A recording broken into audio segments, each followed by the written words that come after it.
Hello guys, আসসালামু আলাইকুম। আবারও চলে আসলাম সেই আরিয়ল বিলের যে সিনহার বাড়ি। সিনহার বাড়ির পিছনে আর কি আপনার নদী, পদ্মা নদী। এইখানে যে আমার ভাই ইয়ামিন, জিহাদ, ভাগিনা, তারপর হচ্ছে জুনায়েদ, সবাই এখানে ওই যে ঘুরতেছে, ছবি তুলতেছে। হ্যাঁ, সাইফুলও আছে আমাদের সাথে। আজকে সাইফুলকে অনেক দিন পরে পেয়েছি।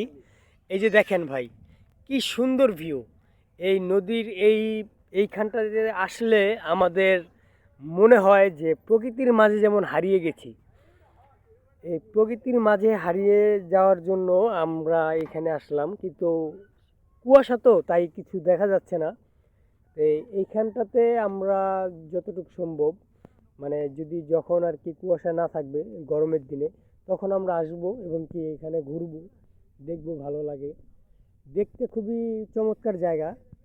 এখানে আপনারা সিনহার বাড়ি থেকে কাউকে জিজ্ঞাসা করলেই হবে যে কলমা সিনহার বাড়ি আছে, সেখান থেকে কাউকে জিজ্ঞাসা করলে হবে যে নদীর পার যাবো কীভাবে, তাহলে তারা রাস্তা দেখিয়ে দেবে। যাই হোক, দেখতে পাচ্ছেন যে কত সুন্দর জায়গা, বলার বাইরে। মানে এত সুন্দর জায়গা বলার বাইরে আমি কখনো দেখিনি। যাই হোক, আজ আমার একটা ভাগিনা, তিনটা ভাই নিয়ে ঘুরতে আসলাম, সাথে আমি আমি আছি। যাই হোক, আমরা সবাই এখানে ঘুরতে আসলাম। এই জায়গাটা খুবই ভালো লাগতেছে আমার। আমি আমার প্রথম আসলাম এই নদীর পার এইখানটাতে, মানে অন্য নদীতে তো গেছি, কিন্তু এই নদীটার সামনে আমি এই প্রথম আসলাম। আমার মনে হচ্ছে যে আমি এইখানে একবার যদি মানে পানিতে না লাফ দেই, তাহলে আমার যেমন মনটা শিরশিরাইতেছে, ভালো লাগতেছে না। তো যাই হোক, ফাইনালি আমি পরে অবশ্যই পানিতে নামবো ভিডিও করার শেষে।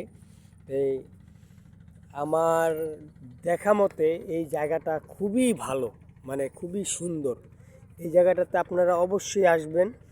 যখন সিনার বাড়িতে আসবেন অবশ্যই এই নদীর পাড়টা আসবেন। এখানে আসলে আপনাদের মনও ভালো হয়ে যাবে, মনের আকাঙ্ক্ষা ভালো হয়ে যাবে। জানি না ওরা চারজন মিলে কি গল্প করছে, কারণ ওরা তো আর আমার সমবয়সী না। যাই হোক, ছোট ভাই ব্রাদার তারা গল্প করতেছে, আমি ওখানে যাব না, ও ছবি তুলতেছে। তাদের আনন্দটা মনে হয় আমি দিতে পারছি, কারণ তারা আমার কাছে আবদার করছিল যে ভাইয়া 16ই ডিসেম্বরে আমরা এই কোথাও ঘুরতে যাব বিজয় দিবসের দিন। যাই হোক, আমি ফাইনালি তাদের নিয়ে আসলাম এই সিনহার বাড়ি দেখানোর জন্য। তো সাথে এই নদীটাও উপভোগ করে নিয়ে গেলাম, যাতে তারা বলতে না পারে যে আমাদের ভাই আমাদের দেখায় নাই।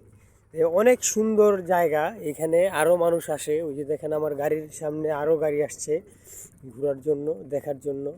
এই জায়গাটাতে মানে অ্যাকচুয়ালি অনেক মানুষ আসে। আমরা তো এখন সকাল ঠিক 9টা বাজে, এই 9টা বাজে আপনার এই কেউ আসে না। এই ফাইনালি বিকেলে আসে। এইখানটাতে আপনারা খুব সুন্দর প্রকৃতি পেয়ে যাবেন ঘোরার জন্য। আপনাদের অবশ্যই এই বলতেছি যে আপনারা আমার ভিডিওটা যদি ভালো লাগে, তাহলে অবশ্যই লাইক শেয়ার কমেন্ট করবেন এবং কি সাপোর্ট করবেন। আপনাদের সাপোর্টের জন্যই আমার এই কষ্ট করা, ভিডিও করা। কিন্তু আমি ভাইরাল হতে চাই না, আমি চাই আপনাদের যেগুলো অজানা কথা, অজানা জায়গা, সেগুলো আপনাদের একটু জানিয়ে দিতে কিংবা চিনিয়ে দিতে। যাই হোক গাইজ, ভালো থাকবেন। আসসালামু আলাইকুম।